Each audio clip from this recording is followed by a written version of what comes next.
I made something and I thought that I was going to hate it, but I've ended up really loving it to the point where I am going to go against my natural instinct to explain to you the lore behind this bag first, and instead just show it to you first and then explain the lore.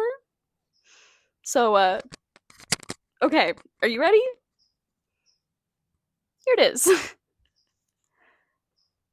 Now, this kind of, to many of you, probably just looks like a lumpy bag, and you may be like, is that plastic?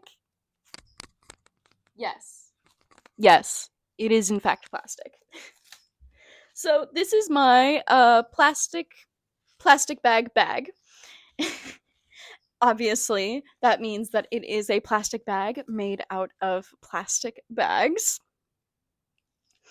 It's had mixed results, but I really like it, and a lot of other people that I've showed it to have really liked it, or maybe that were they were telling me they liked it to be nice to my face. I don't know. But like I said, I thought that I was going to hate it. I thought I was going to hate this bag and that I was going to either give it away or sell it, and I felt really bad about it cuz I was like, I mean, it's mean that I'm kind of just making this bag that I don't like just to get rid of it. And that might lead you to wondering, rightfully so, and asking, rightfully so, if you thought you were going to hate the bag, why did you make it? Now, this is a great question that requires a tiny little bit of backstory. I'll try and keep it brief. Basically, when I was a kid, my grandma taught me how to crochet. One of the things that she taught me how to do was to make crochet out of plastic bags.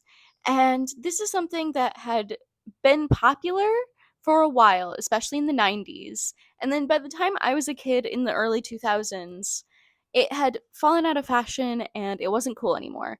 And so when I started showing up places with my plastic crocheted bags, people made fun of me.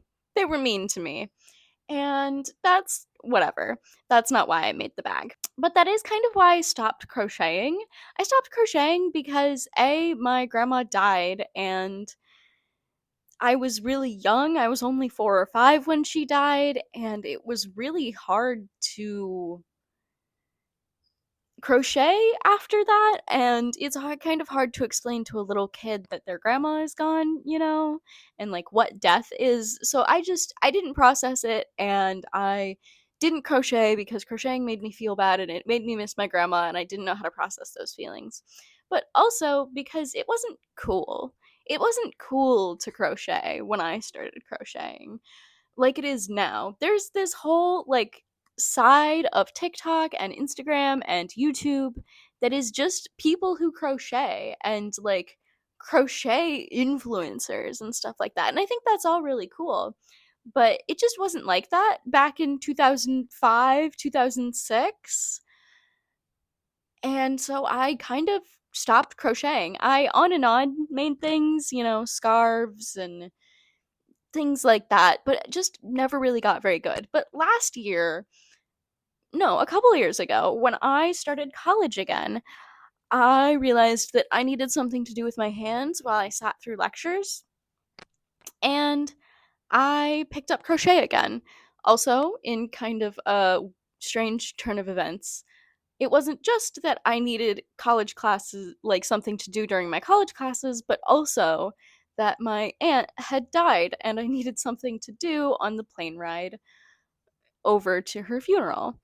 And so I started crocheting again. And so between those two things, that was enough for me to pick up crocheting again. And I started with the things that I had always made, scarves, and then moved on to making a blanket. And I'm still making the blanket. The blanket is taking me forever, but I'm actually having a great time making it. In that, I found that I actually really enjoyed crocheting and was sad that I had given it up, that I had let my grandma's hard work of teaching me how to crochet kind of go to waste in a way. and B, that I had let people, and of course I was like a kid, but that I had let people who did not have my best interest at heart bully me out of something that I was genuinely interested in and thought was cool just because like they didn't get the script, you know? Imagine how much better I would be at crochet if I had stuck with it all those years. Obviously that's never going to happen, but I'm glad to be crocheting now. And all this is to say that a lot of you know, in the past few months, this summer has been financially difficult for a lot of us, myself included. And buying yarn can be expensive. There are thrifty ways to buy yarn, but even that was just too expensive for me this summer. And I was going through a really hard time, like mentally, emotionally. I was like kind of processing some old trauma and like getting it out of my system because, I had really buried it down in there for a while. So I really needed something to help me get through it. And throughout all my life, making things has been my way of getting through it. Traditionally and historically for me, that has been writing, but writing is just not happening for me right now. And it hasn't been for basically this entire year.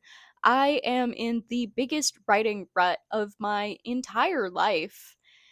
And I just like I needed something. I needed something, And without writing or crochet, I was going a little crazy. Just a little bit. But then I remembered what my grandma had taught me. And I am not saying my grandma came up with crocheting out of plastic bags. Like I said, as far as I know, I think it was kind of a big thing in the late 80s and the 90s. So my grandma didn't come up with this. I didn't come up with this. This was like not my idea entirely. But I remembered that my grandma had taught me how to do that. And we had old plastic bags, and I didn't know what I was going to make, but I was like, this is something. This is something. We have plastic bags. I don't have to spend any money to get the plastic bags that are already here right now. Like, a lot of us try and like bring reusable bags with us places, but like when you order out or if you don't have enough reusable bags or whatever, you tend to like accumulate plastic grocery bags. And we had a bunch.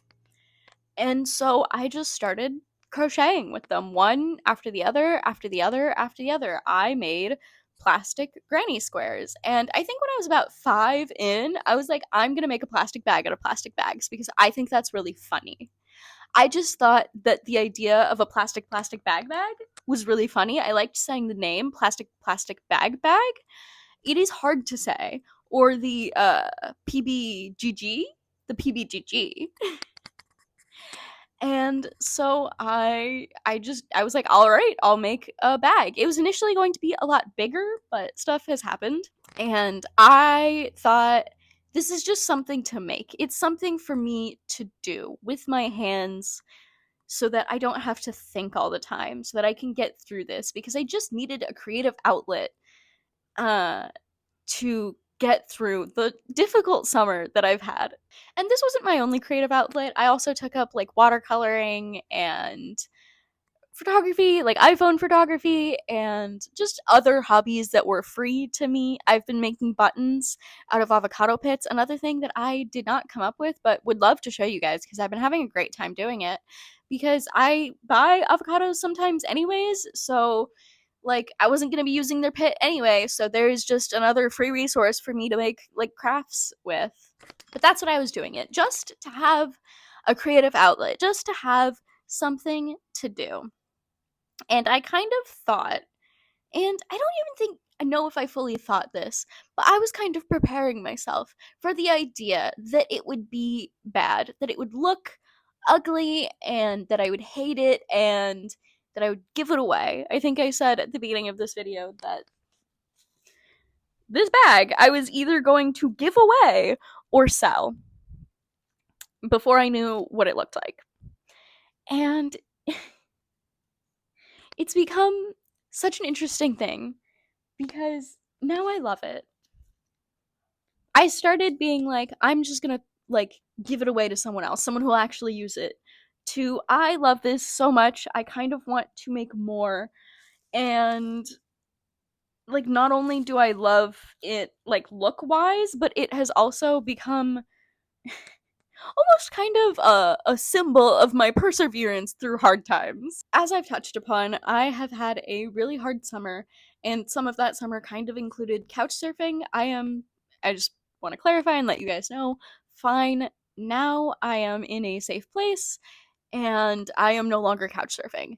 But for a part of this summer, I was couch surfing, and my housing needs were not necessarily being met, and I was really afraid that I might not have a home, that I might have nowhere to go, and that I wouldn't find anywhere to go. And this was something that with crochet projects, they can get kind of big, especially the blanket I'm making. It's gotten really big, it's gotten really heavy. It's sometimes hard to take with me from place to place. And other crochet projects, sometimes you have multiple kinds of yarn, or you need multiple different, like, sized hooks, or whatever, whatever. All I needed in every place I ever was, and I, like, sort of have stayed in slash lived at slash not really lived at like 4 different places this summer, and through each of them all I ever needed was my crochet hook, one crochet hook and a plastic bag, and I could take steps towards making my bag, right?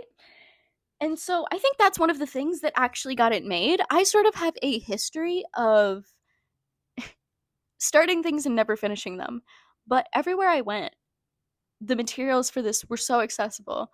The steps for it are so easy. You just crochet a granny square. And each granny square, each place that I was, every time I finished one and it got closer to being done, I was more and more sure that I would finish it. But not only was I more and more sure that I would finish it, but I felt better. I felt good after engaging in a creative process.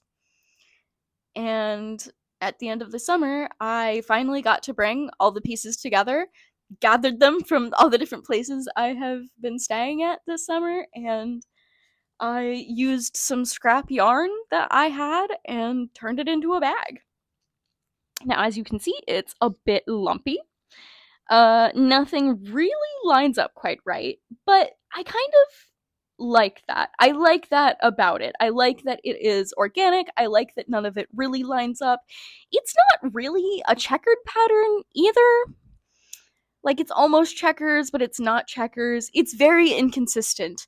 And I like that because my life has been very inconsistent. This kind of, I don't know, it just resembles what my summer has felt like, but it's all come together to create something that, at least in the bag, I really enjoy and am going to continue using for a long time. And it's not also just a symbol of my own perseverance and my own creativity, but of everyone who helped me.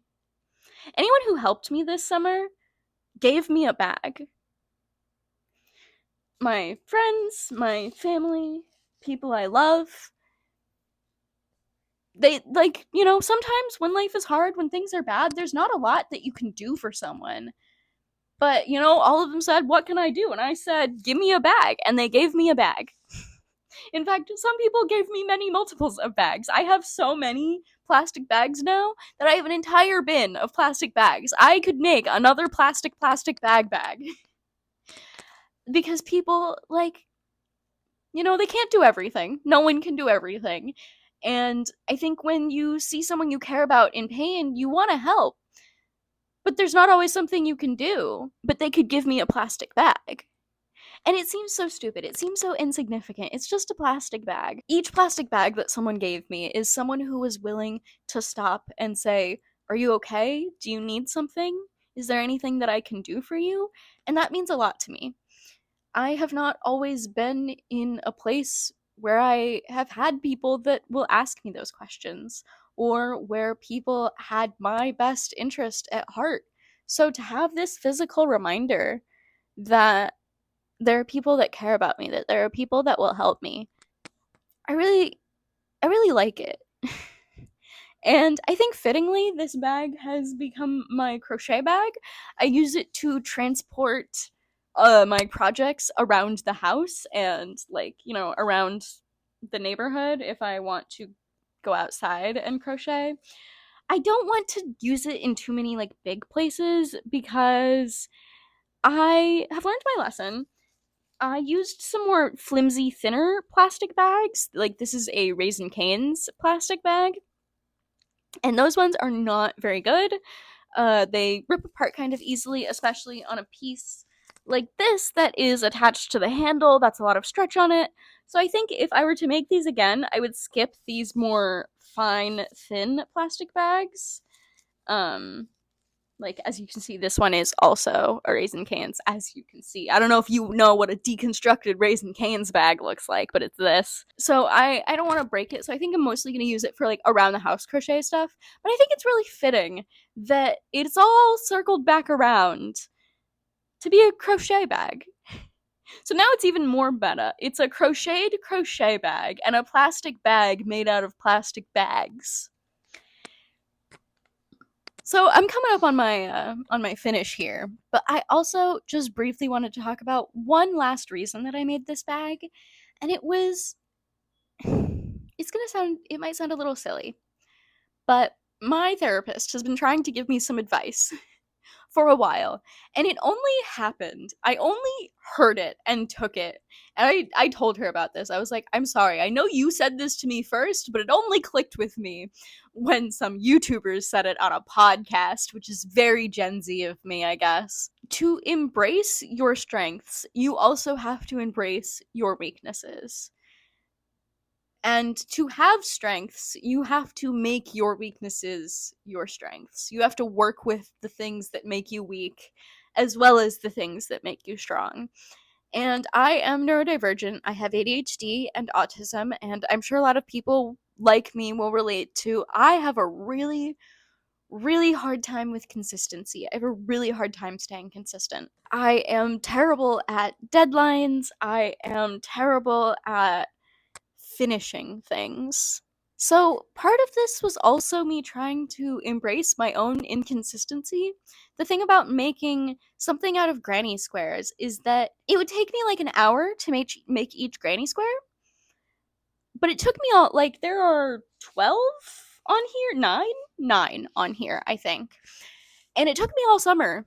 It only took me 10 hours in total, maybe 11. But those 11 hours, 10, 11 hours, were stretched over an entire summer because I cannot just consistently sit down with one project. So by having a project that was purposefully inconsistent, something that I could work at whenever I wanted, whenever things weren't doing well, that I had access to all the time, has made something that I actually finished. Do you know how rare it is for me to actually finish a project? But I did it. I finished it. It's right here. It's done and I'm using it. And I finished it. I finished it because I embraced my own weaknesses and I made them my strengths. I said, okay, I'm inconsistent, so I will make a project that is okay with my inconsistency.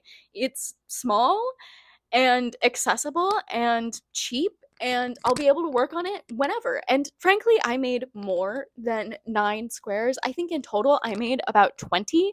I thought the bag was going to be a lot bigger, but when I brought these 9 together, it just fit in a way that I really liked. So I guess technically I spent more like 20 to 22 hours on this project. But by just lining everything up so that it would be something that I could grab anytime and pick up and put down anytime. Technically, you can do that with any craft or project. But because the material was so cheap, because it was so accessible, it made it feel less disastrous when I put it down. And because in my mind, I knew that this project wasn't supposed to get done in a few weeks. I knew that it would take me a while to collect all of the plastic bags that I wanted.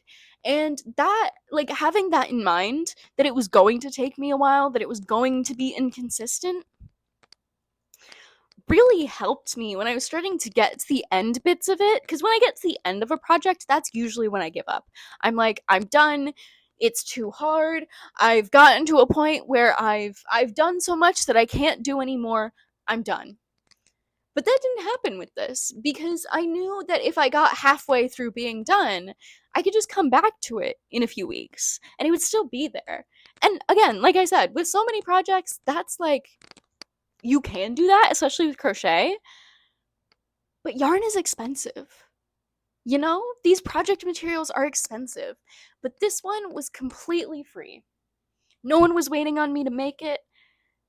No one needed it. It was for nothing. It was just because I needed to make something. I think that this is the first thing that I've made in a really long time that I made purely because I needed to make something, because I needed to be creative. And all these things just came together. And this silly little bag, this silly plastic bag made out of plastic bags that I started making because it was a joke. And then eventually it just became this big symbol. I don't know. It all came together. It all came together and I did it. And now I'm going to make more things. And it's given me a lot of confidence to like continue making more things. And everybody I've shown it to has really liked it. I hope that they are being for true with me and not lying to make me feel better because that would suck. Like I said, I still have a lot of plastic bags left as well, and I don't want to like put them to waste. One of the things that I really enjoyed about this project was that like none of it's going to waste. One of like if I had put it down and never come back to it, well, then these things would have been thrown in the trash anyways. So at least I tried to give them a second shot before they went in the trash. But, like, nothing is wasted here. Nothing is wasted here. And so, again, I have a bunch more. So I think maybe I'll try and put together another bag. I'll see how many I have and see if I can make a bag from that or if I need to make a few more. But if I make another one, would you want it? Because I know I said that I didn't want this one, but I don't need to. You only need so many plastic bags made out of plastic bags. Uh so if I make a second bag, would you want to buy or barter it? Please let me know because I don't want these plastic bags to go to waste. And if I do make another bag, I would love it to go to someone who would use it and enjoy it as much as I use and enjoy mine. We could have like matching but not matching crochet bags because another thing I like about this is completely mine. No one can make this again but me. Sure, you can make another plastic bag made out of plastic granny squares, but it's not gonna look exactly like this one. This scrap yarn has been sitting in my collection for like 15 years. 15 years! These bags, some of them were sitting around in like a garage for years. So even if you found the same bags and even if you got the same yarn, it wouldn't be exactly the same because it's organic. It's not organic, but it's organic in the way that not organic things are, if that makes sense. Okay. I've gotten way, way, way, way ahead of myself. I hope that any of this made sense. I made a bag and I really enjoyed the bag. And I hope that this encourages you to make something this season. We're in like what, fall, winter? I hope this encourages you to make a seasonal project just because you need to create something because it is a great feeling. And also work with what you got, work with what you can do, work with yourself, not against yourself. That is what this project has taught me. This project has taught me to work with myself, not against myself. And that with time, everything comes together. Anyways, I hope you enjoyed. I hope you like my bag. Please let me know again if you would like to buy or barter it. And I'm gonna try and stand up and get a few, I guess, glamour shots of the bag, and then I'll let you get going. Make sure to like, comment, share, subscribe, all that good stuff. Spread the word of the plastic bag made of plastic bags. Maybe you can make your own plastic bag made of plastic bags if you don't want to buy the one that I'm gonna make. Make your own plastic bag. Like, recycle, please. Recycle. Reduce, reuse, recycle. That's the point of this video. Recycle, save the planet. Okay, I'll show you the beauty shots now.